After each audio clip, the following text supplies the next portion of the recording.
Praise the lord.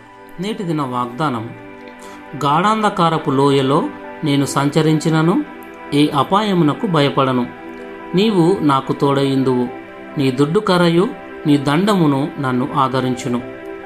కీర్తనలు 23:4. గొర్రెల కాపరులు సాధారణంగా దుడ్డు కర్రను దండమును పట్టుకొని ఉంటారు.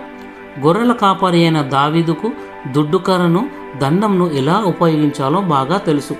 దండాన్ని ఉపయోగించడం ద్వారా దావీదు తన గొర్రెలను సింహాల బారి నుండి, ఎలుగుబంటి, పులుల బారి నుండి కాపాడాడు. అందుకే అతడు గట్టి నమ్మకంతో, ప్రభువా, నీవు నా కాపరివి, నీ దండము నన్ను ఆదరిస్తుంది గనుక మరణమైనా చీకటి అయినా నేను భయపడను అని చెప్పాడు. యాకోబు చేతి కర్రతో యోర్దాను దాటాడు. నీవు నీ సేవకునికి చేసిన సమస్తమైన ఉపకారములకును సమస్త సత్యమునకును అపాత్రుడను. ఎట్లనగా నా చేతి కర్రతో మాత్రమే ఈ యోర్దాను దాటి తిని, ఇప్పుడు నేను 2 గుంపులు అయితిని అని యాకోబు ప్రార్థించాడు. యాకోబు తన మరణ సమయంలో యోసేపు కుమారులను ఆశీర్వదించి తన చేతి కర్ర మీద ఆనుకున్నాడు.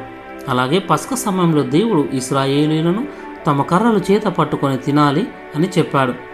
దండమును మనం నడవడానికి, కొట్టడానికి, ఆదరించడానికి, దారి చూపడానికి ఉపయోగిస్తారని మనకు తెలుసు.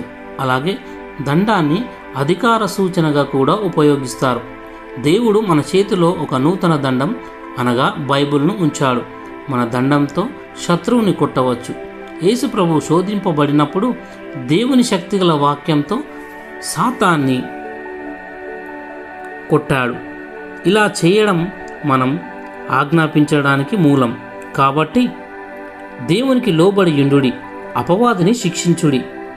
ఈ శక్తివంతమైన దండాన్ని అధికారానికి గుర్తుగా వాడుదాం. ప్రార్థన. తండ్రి, సాతానుతో వాడి అనుచరులతో పోరాడేందుకు మీరిచ్చిన శక్తివంతమైన ఆయుధాలకై వందనములు. శత్రు ప్రాకారాలను కూల్చుటకు ఈ అధికారం కలిగిన దండాన్ని ఉపయోగించడం నేర్పు. మా యజమానిచే మాకు అప్పగింపబడిన పనిని కొనసాగించుటకు తగిన ధైర్యవంతులుగా మమ్ము చేయము. యేసు ప్రభువు నామంలో ప్రార్థిస్తున్నాం తండ్రి. ఆమెన్.